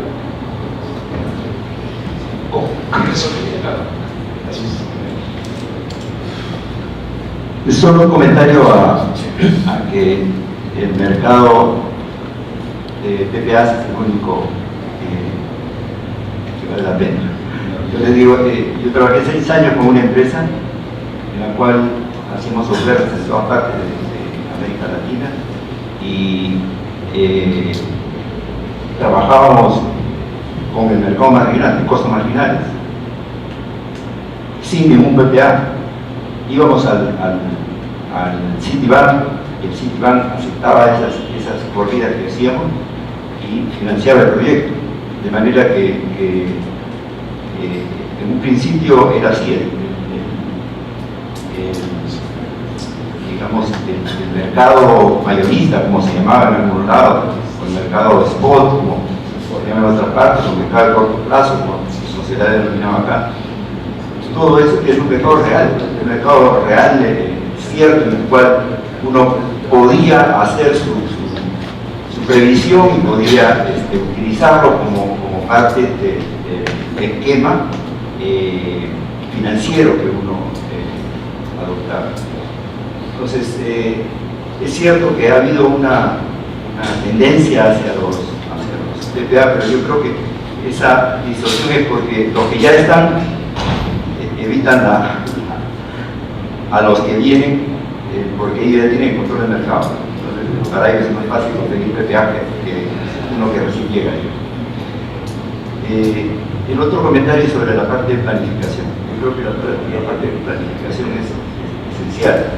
En la parte de transmisión se pensó en un principio que se podía dejar a la libre iniciativa y no funcionó. Tuvimos una emergencia muy grande porque toda la generación se centralizó en Lima y había que llevar la energía al norte y al sur y no había línea. Entonces hubo un grave problema durante algún tiempo que demandó soluciones de emergencia. Creo que en países como el nuestro, que son pequeños, no muy, digamos, no muy competitivo, diría yo, porque al final, si uno ve la tendencia en los mercados es a la concentración, entonces pueden comenzar muchos, pero al final se dividen en dos grupos, los grandes y los pequeñitos. Y los grandes son 3 o 4 y los pequeñitos un montón, que no tienen ninguna influencia en el mercado. Y los grandes son los que definen el mercado. Entonces yo creo que debe haber, de todas maneras, planificación para que el desarrollo sea ordenado. Si en este momento se presenta un generador que dice, yo voy a instalar 3 centrales de 1000 megavatios, entonces ya no deja entrar a nadie, ¿no? Y si comienza a trabajar y logra todos los permisos para ello, entonces ni hablar, el mercado lo arrojó uno solo, ¿no? Entonces debería haber más competencia y para eso debería intervenir. De todas maneras el regulador, la regulación en un país chiquito, un sistema pequeño como el nuestro es esencial, no como dejar la puerta. Gracias. Muchas gracias. El tiempo nos ha ganado 9:15 de la noche, un poco más. Creo que debemos felicitar a AEP por haber organizado esta mesa redonda y creo que, habiendo seguido todas las interesantes exposiciones, es un tema, el sistema de precios de la electricidad, que debería ser tratado por el Colegio de Ingenieros. Yo creo que la AEP es una sugerencia, podría ser una sugerencia al colegio para que, respetando la importancia y la iniciativa de la AEP, pero para realizar un evento de mayor alcance y que tuviera, ser posible, resonancia nacional, porque todo lo que hemos hablado acá creo que es bastante claro, pero los medios de comunicación actuales nunca lo van a adelantar. Nosotros, los que conocemos en cierto grado, los expositores, los asistentes, el problema, debemos tener una voz, pero una voz que se haga sentir. Acá no hay una entrevista presente por lo pronto, ¿no? Entonces, esa es mi sugerencia, que se invite al Colegio de Ingenieros a que trate este tema. Creo que la opinión mayoritaria, respetando a la minoritaria, es que no hay competencia en el sector. No hay competencia porque los actores son pocos, los agentes de generación específicamente son pocos. Solamente para mencionar un tema importante que no ha sido tratado, un concepto fundamental de la ley de concesiones eléctricas era que la generación, la transmisión y la distribución deberían ser negocios separados. Ya no lo son, porque las generadoras grandes tienen ahora también su distribuidora, y nuevamente los medios de comunicación no dicen nada, o sea que se está yendo una reconcentración. Lamentablemente, pues todas estas distorsiones, grandes distorsiones, llevan a que luego pueda haber decisiones o pseudo decisiones radicales que realmente podemos pensar y darnos cuenta que es mejor para el país, no es lo que se desea. Pero tanto abuso realmente empuja a eso.